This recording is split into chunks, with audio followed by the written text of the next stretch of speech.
अध्यक्ष महोदय, संयोग ऐसा है कि जब कभी उधर से वीरप्पा मोइली जी बोलते हैं तो ठीक उनके बाद मुझे बोलने का अवसर मिलता है। वीरप्पा मोइली जी जब बोल रहे थे तो अंग्रेजी के ना जाने कौन कौन शब्द का इस्तेमाल कर रहे थे। मैं तो उतनी अंग्रेजी के उन शब्दों को जानता नहीं, लेकिन उनके भाव को मैं समझ रहा था। आखिर वीरप्पा मोइली जी, आप भी ओबीसी समाज के हैं और मैं भी ओबीसी समाज का हूं। का दुख जाने दुखिया, का दुख जाने दुखिया माए। हिंदुस्तान में दो हिंदुस्तान है।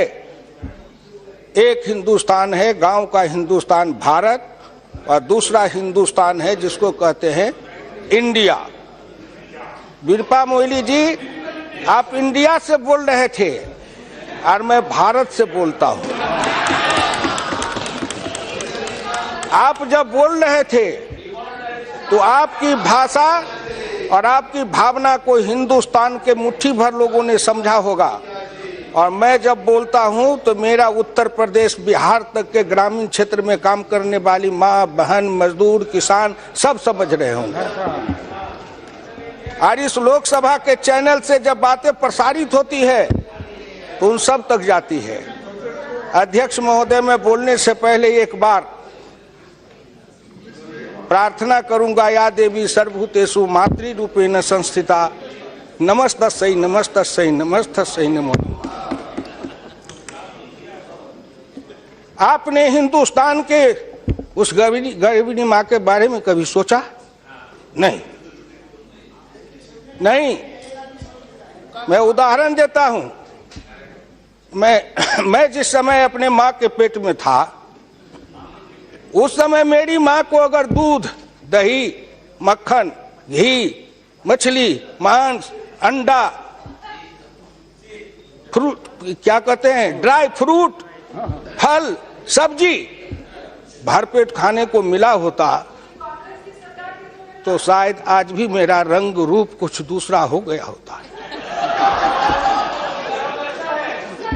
लेकिन चूंकि मैं उस माँ के पेट से जन्म लेके आया हूं, जिसको भरपेट, जब मैं माँ के पेट में था तो भरपेट भोजन नहीं मिला, आधे पेट खा के सोती थी, और कभी कभी माँ के पेट में भी मुझे भूखा रहना पड़ता था।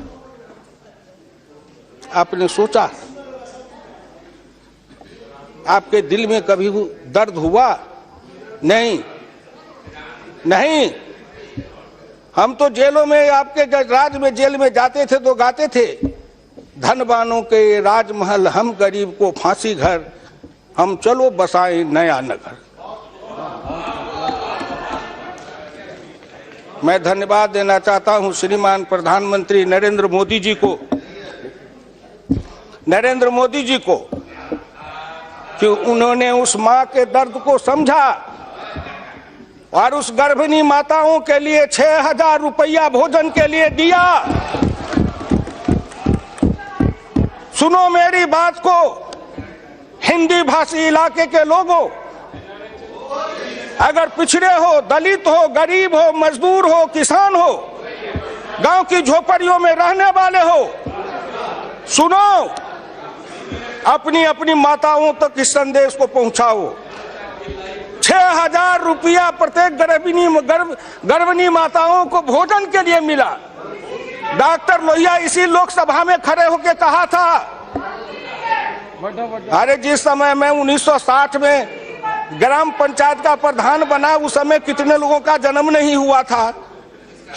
सावन में जन्मा गीदड़, भादव आया बाढ़, तो कहा ऐसा बाढ़ जीवन में कभी नहीं देखा।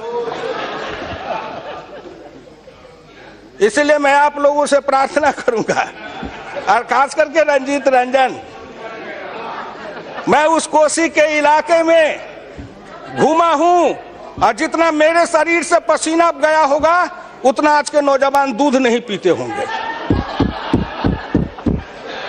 इसलिए आपसे मेरी प्रार्थना है, सुनिए मेरी बात को। डॉक्टर लोहिया इसी लोकसभा में श्रीमती इंदिरा नेहरू गांधी को कहा था कि हिंदुस्तान में वो माँ जो गरीबनी माँ है, गर्भ में बच्चे हैं, उनको भरपेट भोजन नहीं, दाल नहीं, प्रोटीन नहीं, विटामिन नहीं, उनको पोषक तत्व नहीं मिलता, इसलिए उनके बच्चे के उनके गर्भ से विकलांग बच्चे, कमजोर बच्चे हिंदुस्तान में पैदा लेते हैं। और जिस देश में माँ के पेट से गरीब, मजबूर, विकलांग बच्चे पैदा लेंगे, वह देश कभी बलवान नहीं हो सकता है। इसलिए उसके तरफ अगर किसी का ध्यान गया, डॉक्टर लोहिया की उस वाणी को किसी ने सुना तो नरेंद्र मोदी ने सुना। इसलिए डॉक्टर लोहिया के शिष्य होने के नाते मैं नरेंद्र मोदी जी को कोटि कोटि धन्यवाद देता हूं। ये जो योजना के बारे में आप बता रहे हैं, हमारी मैटरनल मोर्टेलिटी रेट ज्यादा है भारत में और डिफरेंट प्रदेश में। उड़ीसा सरकार ने पिछले 5 सालों से ममता योजना शुरू किया और आज जो बजट में आया है ये उसी का ही रेप्लिका है। इससे पहले ही आ जाना चाहिए था। ममता योजना is for 5 years after the delivery of the child. ये योजना NHM में नहीं था, दिस इज आफ्टर। सुनिए तो लीजिए, ठीक है। पैदा होना चाहिए। For 5 years Odisha government has been doing it as Mamata Yojana. Give it a name. जब आप तो नाम आप बोलेंगे तो सुनाएंगे। जरूरी है। हमारे देश में सब सहारन कंट्रीज का मैटरनल मोर्टेलिटी रेट से भी कम है, इसलिए उसको ऊपर उठाना है, इसलिए ये जरूरी था। तो केंद्र सरकार ने कर लिया, पैसा सारे राज्यों को भी जाएगा। ठीक है, मैं इसलिए कहता हूं, अभी हम बहस कर रहे हैं केंद्रीय योजना पर, और जब केंद्र सरकार की योजना पर बहस करेंगे तो माननीय मोइनी जी कह रहे थे कि इस सरकार की न दिशा है, न दृष्टि है, न संकल्प है। कहां से दिखाई पड़ेगा? खुद अपने को देखिए। इस सरकार की दिशा भी है, दृष्टि भी है और संकल्प है। इसलिए मैं वहीं से शुरू किया हूं। आपने शुरू किया, आपकी सरकार ने शुरू किया, मैं बहुत धन्यवाद देता हूं। अन्य सरकारों ने अगर उस माँ के लिए, बेटी के लिए, महिला के सम्मान के लिए, सुरक्षा के लिए, सुदृढ़ीकरण के लिए, सशक्तिकरण के लिए कुछ किया है तो सब धन्यवाद के पात्र है, उन सबको धन्यवाद दिया जाना चाहिए। लेकिन दिल्ली की सरकार की दृष्टि की बात हो रही है। आपकी दृष्टि कहां थी? नरेंद्र मोदी की दृष्टि कहां है? कि नरेंद्र मोदी उस गरीब माँ के पेट से जन्म लेके आया और नरेंद्र मोदी ने अपनी माँ के गर्भ से ही उस तकलीफ को सहा। इसलिए अब जब प्रधानमंत्री बना तो सबसे पहले कहा, हिंदुस्तान के उन माताओं को सशक्त करो, सबल करो, सुदृढ़ करो, मजबूत करो, आर्थिक मानसिक हालत में उनको मजबूत करो, जिससे उनके गर्भ से बच्चे पैदा ले, वो स्वस्थ बच्चे पैदा ले, शारीरिक दृष्टिकोण से, मानसिक दृष्टिकोण से। और जब मानसिक दृष्टिकोण से, शारीरिक दृष्टिकोण से, बौद्धिक दृष्टिकोण से सबल और सक्षम बच्चे को पैदा करेंगे तो वही सीमा पर जाके लड़ेगा। और किसान का बेटा सीमा पर लड़ता है, सबसे ज्यादा मरता है, लेकिन उसके माँ को सबसे कम खाना मिलता था। नरेंद्र मोदी को मैं हृदय से धन्यवाद देता हूं, उन कोटि कोटि माता की ओर से और उनके संतानों की ओर से, कि आपने मेरी माँ का इलाज करने का काम किया है, खुराक देने का काम किया है। इसलिए कोटि कोटि धन्यवाद के आप पात्र हो। फिर आपसे मैं आगे की ओर जाऊंगा। आपने कहा दिशा, दृष्टि, संकल्प। क्या वित्त मंत्री जी के उस किताब को नहीं पढ़ा जिस किताब में उन्होंने जो लिखा है प्राथमिकताओं का निर्धारण? अंग्रेजी में भी है, हिंदी में भी है। अंग्रेजी वालों ने भी पढ़ा होगा, हिंदी वालों ने भी पढ़ा होगा। मैं इस व्यापक एजेंडा को आगे बढ़ाने के लिए अपने बजट प्रस्तावों को 10 विशिष्ट स्तंभों के अंतर्गत रखने का प्रस्ताव करता हूं, जिनमें निम्नलिखित शामिल है।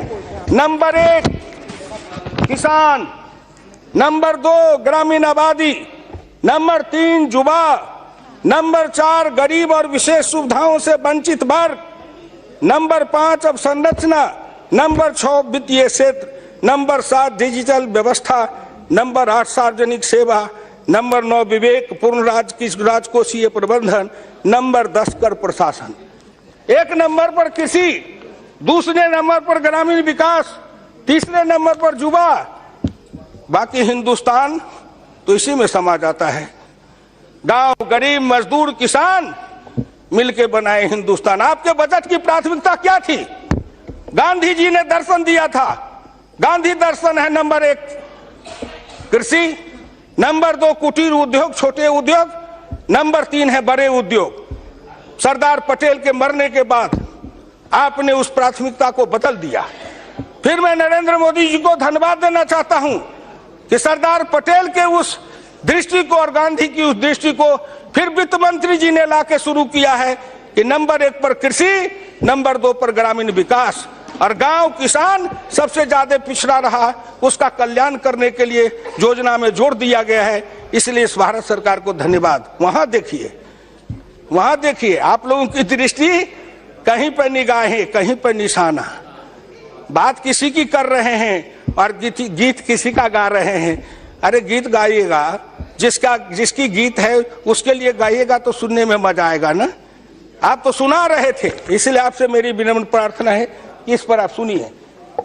अध्यक्ष महोदय, सभापति महोदया, ये हमको लंबी लंबी बात सुनाते हैं। ये विषमता किसके समय में आई? मैं किसान हूं। हमारा जो 51 में 71.9% किसान था, 2001 में 45.1 हो गया, 26.8% किसान कम हो गया। कृषि मजदूर 28.1 था 51 में, 2011 में 54.9 हुआ, 26.08% बढ़ गया। एक तरफ किसान अगर कमता है तो खुशी होती है कि वह खेती से हट के कहीं दूसरे रोजगार में गया होगा, बाबू बना होगा, महल में गया होगा, कुर्सी पर बैठा होगा। लेकिन जब दूसरे तरफ देखता हूं तो 26.8% खेतिहर मजदूर बढ़ा। इसका मतलब जो किसान था उसको आपने खेतिहर मजदूर बनाया, जो खेती करने वाला था वो मजदूर बन गया। गांव में रहने वाला 26.8 था, वो घटते घटते गांव के अंदर से कम हो गया। 82.7 से 68.8, 14% कम हुआ। सोचा कि गांव का आदमी कम हुआ है, शहर में गया होगा, अच्छी दुकान बनाया होगा, कारखाना बनाया होगा, बाबू बनाया होगा। और जब दिल्ली में आए, रिक्शा चलाते, ठेला चलाते, फुटपाथ पर सोते, पेड़ के नीचे सोते। सबसे ज्यादा पूर्वी उत्तर प्रदेश और बिहार के जो नौजवान आते हैं दिल्ली में रोजगार खोजने, वो आए थे किसान का बेटा बन के, किसी भी जाति का हो। यहाँ रिक्शा चलाता है, ठेला चलाता है, मजदूरी करता है, फुटपाथ पर सोता है, पेड़ के नीचे रहता है। एक पेड़ के नीचे जन्मता है, पलता है, बढ़ता है, शादी होती है, दूसरे पेड़ के छाया के नीचे शादी होती है। कोई बड़े लोग हैं हनीमून मनाने के लिए स्विट्जरलैंड जाते हैं, और वो बेचारे अपना हनीमून उसी पेड़ के छाये के नीचे बनाते हैं। सड़क पर गाड़ी घोड़ा चलता है, गरीब का बच्चा हनीमून बनाता है। आपने कभी सोचा? आपने कभी उनके बारे में सोचा? क्यों नहीं सोचा? इसलिए कि आप जिस वर्ग से आए थे, वो वर्ग चरित्र ऐसा था, क्लास कैरेक्टर आपका ऐसा था कि आपने उसके लिए नहीं सोचा। नरेंद्र मोदी जिस वर्ग से आए हैं, इनका क्लास कैरेक्टर वैसा है, इसलिए उस वर्ग की ओर चिंतन करते हैं। ये तो दो भारत का संघर्ष है। मैं धन्यवाद देना चाहूंगा नरेंद्र मोदी जी को कि उन्होंने भारत में एक नए विचारधारा के साथ युद्ध को आमंत्रित किया है। न जाने युद्ध का परिणाम क्या होगा, लेकिन एक बात समझ लीजिए, युद्ध का परिणाम निकलेगा, अच्छा निकलेगा, क्योंकि गांव, गरीब, मजदूर, किसान ये सब अब जग गया है। और हिंदुस्तान के 85% लोग श्री नरेंद्र मोदी जी के पीछे खड़े हैं, और हिंदुस्तान के 15% लोग हैं, उनके बीच में युद्ध छिड़ा है। क्या आया है और इसका निराकरण होगा। इसलिए आपसे मेरी विनम्र प्रार्थना है, इस पर सोचिए। हम कहते जाएंगे लेकिन आप तो सोचेंगे नहीं।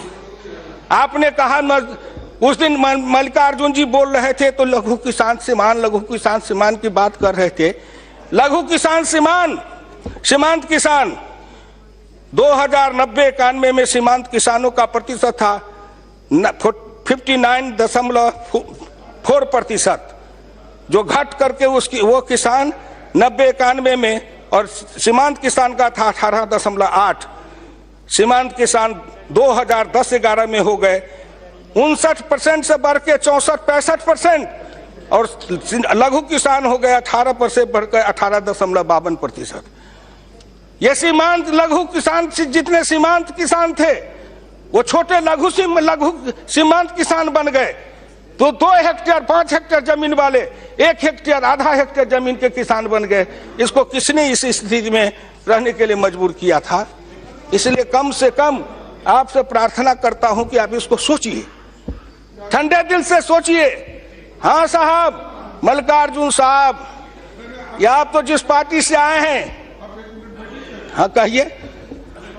मैं आपकी भाषण में बड़े गंभीरता के साथ सुनता हूं हमेशा, क्योंकि आप एक सोशलिस्ट पार्टी के बैकग्राउंड से आए हैं।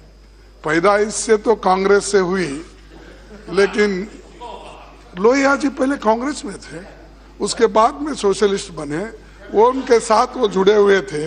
अब क्या हो गया है, अब बाल्यावस्था में कांग्रेस थे, जो गृहस्थाश्रम में सोशलिस्ट में रहे, अब संन्यास आश्रम आ गया, बीजेपी के साथ है, तो बात और है। लेकिन बात यह है कि क्या आप ये जो लैंड रिफॉर्म्स लाके सबको, जो टेनेंट्स को जो बांटे गए जमीन है या सरप्लस जमीन जो बांटी गई है, उस सबको क्या है कंसोलिडेट करना चाहते हैं? क्या उनके लिए छोटे जो किसान हैं उनके लिए कुछ मदद करना चाहते हैं? मैं उसको कंसोलिडेट नहीं करना चाहता, लेकिन मैं उसको फ्रैगमेंटेड भी नहीं करना चाहता।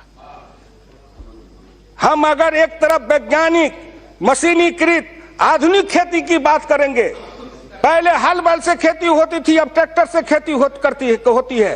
पहले मजदूर हंसुआ से गेहूं काटता था, अब कंबाइन मशीन से गेहूं काटता है। एक तरफ कहते हैं कि वैज्ञानिक खेती करो, मशीनीकृत खेती करो, और दूसरे तरफ जमीन का बंटवारा करो। वो भूमि सुधार नहीं था, भूमि सुधार नहीं था, भूमि का लूट था। भूमि सुधार का मतलब बहुत कुछ होता है, जिस पर आप बहस करेंगे तब हम कर लेंगे।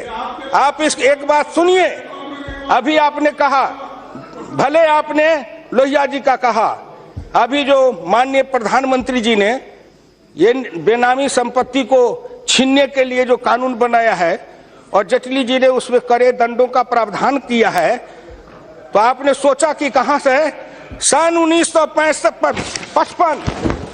1955 समाजवादी युवक सभा के पूरी सम्मेलन में व्याख्यान देते हुए कांचन मुक्ति पर डॉक्टर लोहिया ने कहा था, अपराधियों के लिए उचित दंड की व्यवस्था रहनी चाहिए और विशेष रूप से अवैधानिक संपत्तियों को छीन लेने की। किंतु ऐसे कानून बनाने से पहले आवश्यक है कि उसके समर्थन में शक्तिशाली जनमत तैयार हो। नरेंद्र मोदी जी ने जनमत तैयार करने के लिए कई योजनाएं चलाई है कि जिससे वो समता समाज को लाने का काम कर सके और समता समाज भारत में आ सके। बेनामी संपत्ति छीने जाएंगे, किसके छीने जाएंगे? कल माननीय प्रधानमंत्री जी ने जब विस्तार से कहा था, और फिर कल यही विमुद्रीकरण पर शाम में माननीय जेटली जी अपने प्रतिभा से जवाब दे रहे थे, तो सभी के बाद सब चुप हो गए, किसी की वाणी नहीं निकली, कोई तर्क नहीं निकला। और जब तर्क नहीं निकला तो सदन से चल दिए। कोई बहाना चाहिए, इसलिए आप इस पर सोचिए, गौर से सोचिए। लेकिन मैं एक बात पूछना चाहता हूं मोदी जी, आप इतने आंकड़े उसमें से देते हैं, मैं आंकड़ा नहीं जानता, लेकिन मैं हरियाणा का किसान कहता है हिसाब यूं का यूं, बता कुनमा डूबा क्यों? हिसाब यूं का यूं, अब बता कुनमा डूबा क्यों? सब हिसाब तो ठीक है आंकड़े आपके, लेकिन हिंदुस्तान के अमीरी गरीबी में फर्क क्यों हुआ? हिंदुस्तान के गांव और शहर में फर्क क्या हुआ? गांव के कृषि और उद्योग में फर्क क्यों हुआ? क्यों हुआ? आपकी नीति के कारण हुआ, आपकी योजना के कारण हुआ। अंकशास्त्री होते हैं आपके, वही अफसर, वही अंकशास्त्री, सब वही हैं, लेकिन आप इस बात पर कभी गौर नहीं किया। आपके सब कुछ वही हैं, लेकिन आप एक बात सोचिए कि हिंदुस्तान के अंदर, मैं आपको निकाल के बताना चाहता था कि हिंदुस्तान के अंदर कभी इसी लोकसभा में डॉक्टर लोहिया ने बोलते हुए कहा था, और उसको जरा गौर से समझिएगा कि उन्होंने कहा था कि जितने हिंदुस्तान में अंकशास्त्री हैं, वो अंकशास्त्री सांप, विषधर सांप के समान है। जैसा बीन बजाओगे वैसा नाचेगा, अगर बीन बजाना नहीं जानते तो क्या नाचा पाओगे? इसलिए आप समझिए कि वही अंकशास्त्री हैं, वही आंकड़ा है, लेकिन उस आंकड़े को आप ठीक से समझ नहीं पाए थे। आपका वो अंकशास्त्री बीन बजाता था, आप नाचते थे। नरेंद्र मोदी में पुरुषार्थ है, परिश्रम है, बुद्धि है, क्षमता है, योग्यता है, कर्मठता है, ईमानदारी है, तेजस्विता है। इसलिए नरेंद्र मोदी अपने हिसाब से उस आंकड़े को नचा रहा है और हिंदुस्तान के गांव गरीब कल्याण की ओर उसको ले जा रहा है। इसलिए इस बात को सोचना चाहिए। आप जिसका खाते थे उसका गाते थे। नरेंद्र मोदी जिसके गांव गांव में घूम के प्रचारक के हैसियत से या गरीब के हैसियत से जिन गरीबों के अन्न को खाया है, नमक को खाया है, रोटी को खाया है, जिसके घर में सोया है, जमीन पर सोया है, जिसकी चटाई पर सोया है, उसने देखा है। इसलिए नरेंद्र मोदी की दृष्टि उधर है, आपकी दृष्टि उधर थी। इसलिए आपको नहीं पता लगता है दृष्टि क्या है। हाँ मल्लिकार्जुन साहब, हाँ मल्लिकार्जुन साहब, मैं तो धनी हूँ। आप तो मैं धनी हूँ इसलिए कि मैं जिस संस्कार में पला हूँ, डॉक्टर लोहिया के संस्कार में पला। मैं 1950 का संघ का स्वयंसेवक हूँ, ये भी मैं गर्व के साथ कहता हूँ। मेरे उम्र के स्वयंसेवक अब बिहार में एक माननीय कैलाशपति मिश्र जी थे, अजय रविशंकर जी के पिताजी थे, जो मुझसे सीनियर थे, नहीं तो मुझसे ज्यादा पुराना स्वयंसेवक बिहार में दूसरा नहीं है। मैं 1950 का स्वयंसेवक रहा, समाजवादी आंदोलन में रहा, लेकिन मेरे गुरु ने सिखाया कि कठपुतली के जैसे नाचना मत। आप जिस जमात में रहे हो उस जमात में पिछड़ों को, दलितों को नेता बनाया गया, लेकिन उनको कठपुतली के जैसे नचाया गया। उनके स्वाभिमान की रक्षा नहीं हुई, उनको कभी नेता बनने नहीं दिया, उनको नेता नहीं बनने दिया। मैं जिस निर्भीकता के साथ अपनी पार्टी के तरफ से बोल रहा हूं, क्या आप उस निर्भीकता के साथ बोल सकते हैं? नहीं बोल सकते। Please look at the chair. Yes madam, आपसे मैं प्रार्थना करता हूं। अब आइए, मैं ज्यादा समय नहीं लूंगा। मैं एक दो योजना के सामाजिक आर्थिक रक्षा करके खत्म करूंगा। प्रधानमंत्री कृषि सिंचाई योजना, प्रधानमंत्री कृषि सिंचाई योजना, अगर मल्लिकार्जुन जी कह रहे थे तो इससे ज्यादा लाभ किसको होगा? हर खेत को पानी, हर हाथ को काम मिलेगा। इससे हर खेत को जब पानी मिलेगा तो पिछड़ों को, दलितों को, कमजोर वर्गों को ज्यादा लाभ मिलेगा, क्योंकि खेती किसानी वही ज्यादा करता है। उसके खेत में पानी जाएगा, उसके खेत में हरियाली आएगी, चेहरे पर लाली आएगी, घर में खुशहाली आएगी, बेटों को पढ़ाएगा, आगे बढ़ाएगा। तब आएगा जब खेत में पानी होगा तब। और आपने योजना बनाई, मैं बिहार से रहने वाला हूं, उत्तर प्रदेश के लोग जानते हैं आपने कितनी सिंचाई योजनाएं बनाई। एक पश्चिमी कोसी नहर है मेरे मिथिलांचल में, 1960 में योजना शुरू की गई और आज तक मेरे खेत में पानी नहीं आया। जमीन भी गई, उत्पादन भी गया, उन योजनाएं भी चलती चली गई। वो योजना बनी किस लिए? ऐसी योजना बनाओ जो आगे बढ़ते जाए, कभी योजना पूरी नहीं हो। इंजीनियर, नेता और ठेकेदार तीनों मिलकर के तिकड़ी बनाओ और लूट लूट के खाते रहो। इस योजना को कभी पूरी मत होने दो। क्यों 60 ईस्वी से योजना चला है पश्चिमी कोसी नहर, आज तक पूरी नहीं। उत्तर प्रदेश की सिंचाई योजनाएं क्यों पूरी नहीं हुई? इसके लिए कौन जिम्मेदार है? प्रधानमंत्री ने संकल्प लिया है, राज्य सरकारों का सहयोग मिलेगा तो हर खेत को पानी मिलेगा, हर हाथ को काम मिलेगा, चेहरे पर लाली आएगी, घर घर में खुशहाली आएगी। इससे पिछड़े, दलित, गरीब समाज का कल्याण होगा। दूसरी योजना है जो मृदा परीक्षण योजना, भूमि सॉइल हेल्थ कार्ड। आप इतने दिन तक क्यों नहीं सोचे? आप तो अंधाधुंध जमीन में खाद देते चले गए। इसका लिए समय लगेगा कौशलेंद्र जी। चट मंगनी पट बियाह नहीं होता है। आप लोग तो ऐसे सोचते हैं चट मंगनी पट बियाह, जो मिथिलांचल में कहते हैं। हिंदुस्तान के अंदर ये 12 करोड़ हेक्टेयर जमीन है, उसमें मृदा परीक्षण का काम कोई आसान नहीं है। ये युद्ध स्तर पर इसके लिए कृषि विज्ञान केंद्रों को लैब दिया गया है, उसमें टेस्टिंग मशीन दिया गया है, कि उसे जमीन की मिट्टी की जांच होगी और मिट्टी के स्वास्थ्य की जांच होगी, उसमें कौन चीज कमी है, यूरिया कम है, नाइट्रोजन कम है, फास्फोरस कम है, पोटास कम है, जिंक कम है, सल्फेट कम है, क्या कम है, ये जांच करने के बाद और किसान उसके हिसाब से उसमें डालेगा। अब मेरा बच्चा मेरे जैसा अनपढ़ गंवार नहीं है, अब मेरा पोता मुझसे ज्यादा होशियार है, क्योंकि कंप्यूटर से नेट से निकाल के सब कुछ को देखता है। आधुनिक खेती करेगा जब उसके हाथ में ये सब मिलेगा तो मृदा वाला काम उसी तरह है। उसी तरह लघु सीमांत किसानों को ऋण का आपसे मैं प्रार्थना करूं कि ग्रामीण गल्ला गोदाम की योजना अटल बिहारी वाजपेयी ने शुरू की थी, हमसे तो हिसाब मांगते हैं, आप 10 बरस में हिसाब दीजिए ना कितना ग्रामीण गल्ला गोदाम बनाए। इस योजना को ठप कर दिए, कहीं गोदाम नहीं है बिहार में, पैक्स में गोदाम नहीं है, पैक्स किसान का धान नहीं खरीद रहा है, सरकार का रेट है 1350 रुपए क्विंटल। मैं किसान हूं, अपना 120 क्विंटल धान 1200 रुपए बेच के बिहार में आया हूं। कहां है व्यवस्था बिहार सरकार की? बाकी कहते हैं यही है उत्तर प्रदेश में, किसान भटक रहा है, क्यों नहीं व्यवस्था की गई? गल्ला गोदाम क्यों नहीं बनाया गया? इसलिए नहीं बना कि अगर ग्रामीण गल्ला गोदाम बनेगा, पैक्स के अंदर धान खरीदा जाएगा, किसान को ज्यादा रेट मिलेगा, किसान खुशहाल हो जाएंगे, तो ये मिल चलाने वाले व्यापारी कहां जाएंगे? इसलिए किसान का गीत गाते रहो और व्यापारियों को लाभ पहुंचाते रहो। किसी का गीत गाओ, किसी को लाभ पहुंचाओ, इस पर जरा सोचिए। आपसे यही कहने के लिए मैं खड़ा हुआ हूं। आइए, भारत सरकार के लिए प्रधानमंत्री जी ने मुद्रा बैंक की स्थापना की।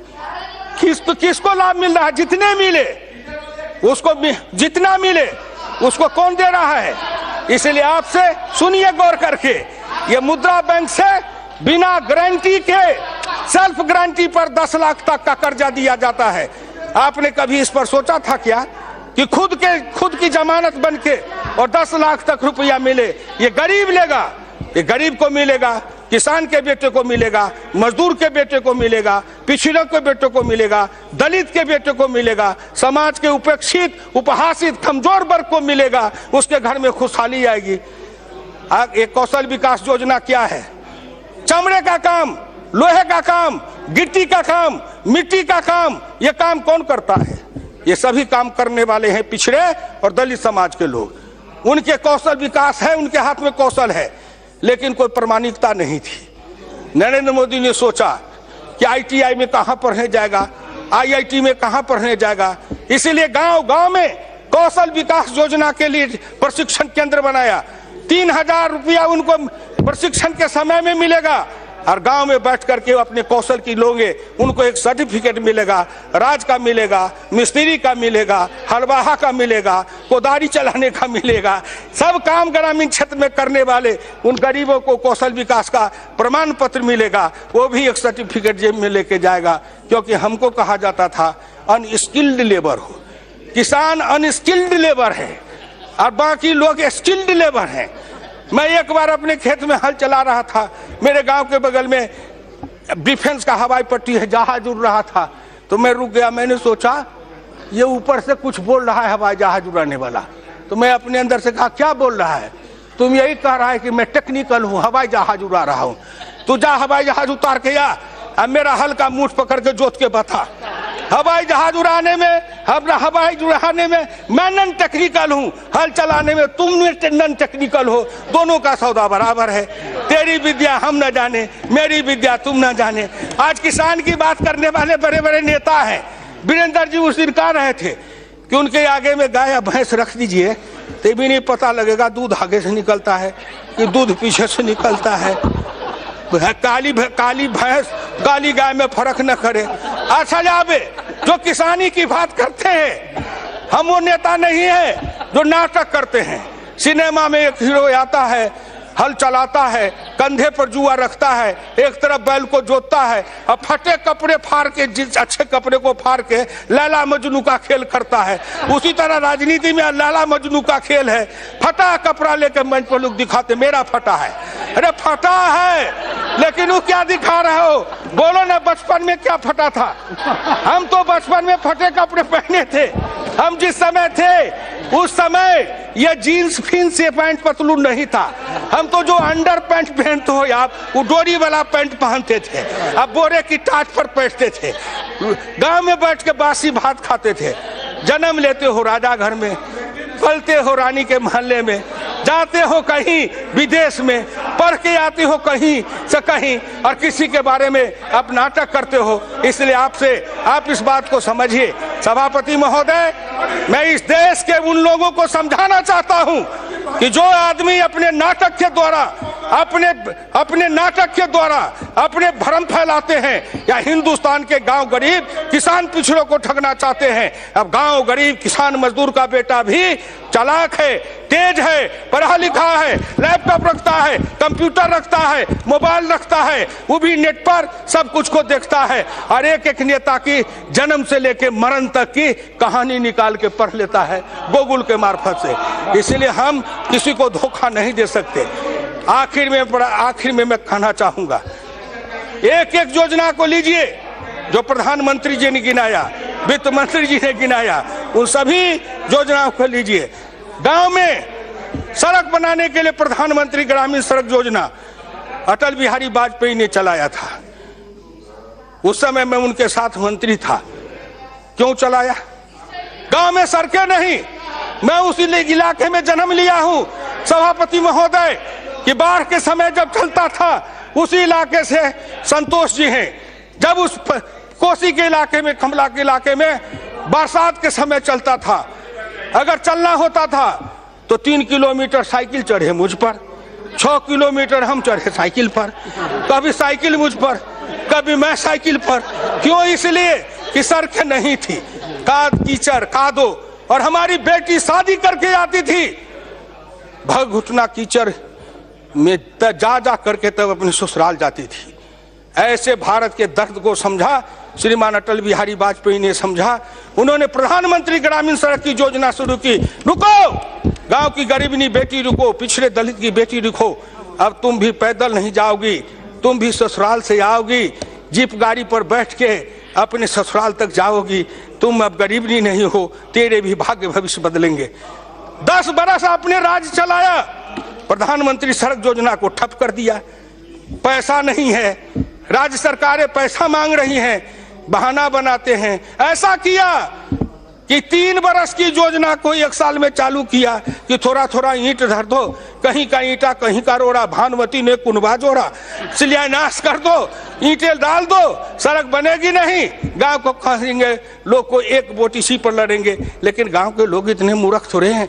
भाई नरेंद्र मोदी जी प्रधानमंत्री ग्रामीण सड़क योजना के लिए 27,000 करोड़ रुपया जो दे रहे हैं, और कितना किलोमीटर से अब 113 की 115 किलोमीटर रोज प्रधानमंत्री ग्रामीण सड़क योजना का लक्ष्य रखा है। इससे गांव बदलेगा, गांव में सड़कें जाएगी, गांव की गलियां पक्की होगी। आपने मनरेगा चलाया, मैं कहता हूं सारे पैसे से लेके हमारे गांव की गलियों को पक्कीकरण कर देते, ग्रामीण सड़कों को पक्कीकरण कर देते, हमारे ट्रैक्टर चलाने का रास्ता देते, हमारे मशीन चलाने का रास्ता देते, हमारे मोटरसाइकिल चलाने का रास्ता देते, गांव में गाड़ी जाने का रास्ता बनाते, गांव का कायाकल्प और कल्याण हो जाता। सड़क सबसे ज्यादा रोजगार और सबसे ज्यादा विकास का साधन है। आपका ध्यान उस ओर क्यों नहीं गया? बात करने से नहीं, काम करके दिखाओ। नरेंद्र मोदी बात में नहीं, काम पर विश्वास रखते हैं। इसीलिए आपसे मैं कहना चाहता हूं कि जरा इन बातों पर गौर से सोचिए। कहते हैं कि हुआ क्यों नहीं? बताइए साहब, 60 साल तक आप 2 साल 2.25 साल तक की सरकार, 60 बरस में आपने किया नहीं। कहते इतने दिन में करके दिखाओ। कबीरदास जी ने कहा, धीरे धीरे रे मना धीरे सब कुछ होए, माली सींचे 100 घड़ा ऋतु आए फल होए। जब योजनाएं चली हैं तो उसमें समय लगेगा, दीर्घकालीन योजना है, कोई 10 बरस में, कोई 20 बरस में उसका परिणाम निकलेगा। राष्ट्र निर्माण एक बात है और अपना घर निर्माण, परिवार निर्माण, अपने संतान का निर्माण एक अलग बात है। दोनों की दृष्टि अलग है और दोनों की दिशा अलग होती है। आप जब देखते हैं तो हमारे को क्या देखते हैं? मोइली साहब, आप अपने को देखिए, हमारे ओर मत देखिए, अपनी ओर देखिए। दोष पराये देख करी, चला हसंत हसंत, अपने याद न आबई, जिनका आदि न अंत। दूसरे का दोष देखते देखते हंसते हंसते मत चलिए, अपने की गठरी खोलिए, उसमें अपने को झांकिए।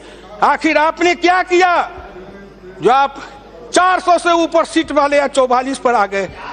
सोचिए आप, व्याख्या करिए आप। हम कहां 2 पर थे? माननीय आडवाणी जी हैं, हम कहां 2 पर थे? अब जाते जाते 280 पर पहुंच गए। आखिर हम में कुछ गुण होगा, काबिलियत होगी, लोगों ने विश्वास किया होगा। वोट लूट के नहीं आए, बंदूक के बल पर नहीं आए, लोगों का विश्वास जीत के आए हैं और आज भी भारत के लोगों का विश्वास है। फिर अंत में इतना ही कहूंगा, नोटबंदी की चर्चा बहुत की है, किसान की बात बहुत की है, कल भी भर दिन चर्चा की है, आज भी उतने बात। ये नोटबंदी है कि हरि कीर्तन है आपका? जो जब जब संकट आए तो भगवान का कीर्तन करो, ढोल बजाओ। इसलिए जब से सुन रहा हूं कितने दिन से, एक बार रामलीला के मैदान में वो अन्ना हजारे जी ने, अरे कोई नेता है दुनिया भर में ढोल पीटने वाला, उसका मैं नाम नहीं लूंगा, वो उसमें कीर्तन करता था और सवेरे से शाम तक ढपट ढपट ढपट ढपट ढोल बजावे, लोग तंग आ गए। तो हम लोग पार्लियामेंट में कहा, अरे किसी तरह ढपढपा को बंद करो, किसी तरह बंद करो, ढपढपा बंद कराए। उसी तरह जब से ये 8 तारीख शुरू हुआ, 8 नवंबर से, जब देखिए जिधर देखिए क्या है, नोटबंदी। किसान को, गरीब को, मजदूर को, किसान को, गरीब को, मजदूर को, हम तो किसान हैं। 2000 रुपया हमारे बिहार और उत्तर प्रदेश में 2000 रुपया महीना से ज्यादा नकदी किसी किसान के घर का नहीं है। चावल अपना, दाल अपनी, गेहूं अपना, सब्जी अपनी, दूध अपना, दही अपना। हमारे पास पैसा लेके क्या करेंगे? पैसा कूट के खाएंगे। हमको तो 2000 में महीना चलता है। 4000 रुपया का बदली आया कि बदल लो, किसी तरह बचा के 4000, 2000, 5000 रुपया घर में रखे थे, एक दिन में बदल के ले आए और 3 महीना 4 महीना तक घर में 6 महीना तक खर्चा चलाए। कलेजा फटता है उनका जो 5 स्टार होटल में जाते थे, राजा रानी रहते थे। उस सूट का किराया एक दिन का 1 लाख 1.5 लाख। एक होटल में मैं गया तो कहा यहाँ एक सूट है, उसका 5 लाख एक रात का किराया है। मैंने कहा चल भैया थोड़ा दिखा दे कि उसमें क्या है। मैं गया तो मैं पूछा इसमें रहने वाला मरता है कि नहीं? तो कहा मरता तो सब है। हम कहा जब इसमें भी मरना है तो इसी में आके कहा मरेंगे? इतने बड़े घर में भगवान भी डर जाएंगे। इसीलिए उस झोपड़ी में रहने वाली की बात करिए। आप उनकी बात करते हैं जो पैसा खर्चते नहीं हैं, पैसा को फूकते हैं। आप उनकी बात करते हैं जो पैसा खर्च नहीं करते हैं, पैसा को उड़ाते हैं, पैसे को लुटाते हैं। एक बार इसी सदन में चर्चा हुई, इतने पैसे उतने पैसे चर्चा में आई। एक मेरे साथी, संजोग से मैं नाम नहीं कहूंगा, वो बड़े हैं, एक दिन उनके पास गए तो वो बोतल निकाल के पीने लगे। हमने कहा कौन शरबत है? तो उन्होंने कहा बिलायती है, विदेशी। हम कहा विदेश में भी शरबत बनता है, इसकी कितनी कीमत है? तो 45,000। मैं दिमाग में जोड़ने लगा, बाप रे बाप, 45,000 का शरबत तो जीवन में नहीं पी पाएंगे। ये एक बोतल। तो आपको उनकी चिंता है जो 45,000 के बोतल का शरबत पीते हैं, उनका क्या होगा? अरे उनका क्या होगा? बहुत मौज उड़ाए हो, बहुत मस्ती किए हो, देश का खजाना लूटे हो, लुटवाए हो, बांट करके खाए हो। नरेंद्र मोदी आएगा, ऐसा ताला लगाएगा कि सबका दिवाला निकल जाएगा। गांव गरीब किसान मजदूर खुशहाल और अमीर बन जाएगा। उसके बेटे के चेहरे पर लाली आएगी, उनके घर में खुशहाली आएगी। इसलिए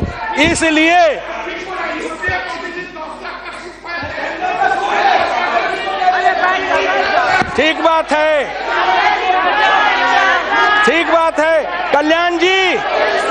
कल्याण जी, आप मेरी बात न समझेंगे क्योंकि आप तो अच्छे वकील हैं। आप तो अच्छे वकील हैं ना? हाँ, जो ज्यादा पैसा देगा उसका बहस करते हैं। आप वकील हैं उसके जो ज्यादा फीस देगा उसकी बहस करेंगे, कागज भी न पूछेंगे उसने क्राइम किया है कि नहीं किया है, बहस करेंगे।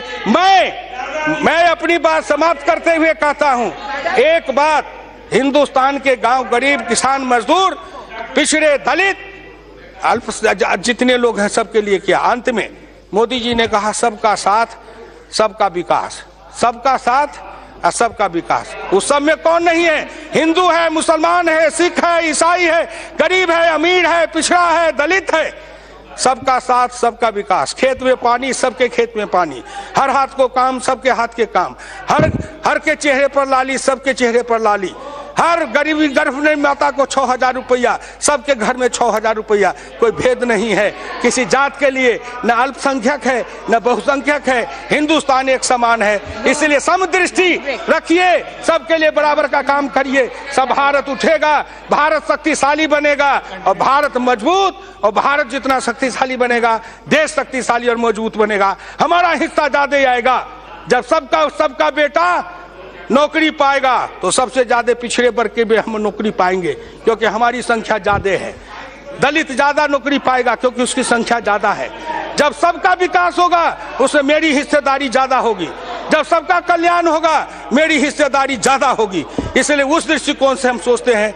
तो नरेंद्र मोदी जी की योजना ने हिंदुस्तान में आर्थिक परिवर्तन, सामाजिक परिवर्तन, राजनीतिक परिवर्तन, सांस्कृतिक परिवर्तन और धार्मिक परिवर्तन, ये सब की ओर जो आगे बढ़ रहे हैं, इसी से हिंदुस्तान का कल्याण होने वाला है। इसीलिए मैं इस बजट का समर्थन करता हूं, ईश्वर से प्रार्थना करता हूं कि हे ईश्वर, नरेंद्र मोदी की रक्षा करिए। अगर कोई संकट आवे तो हम लोगों पर थोड़ा थोड़ा बांट दीजिए, लेकिन नरेंद्र मोदी के ऊपर कोई संकट नहीं आवे। वो गांव, गरीब, किसान का नयन का तारा है, हृदय का, दिल का धड़कन है। उसकी रक्षा आप करना, जिससे वो आगे कुछ करके दिखाएंगे। धन्यवाद।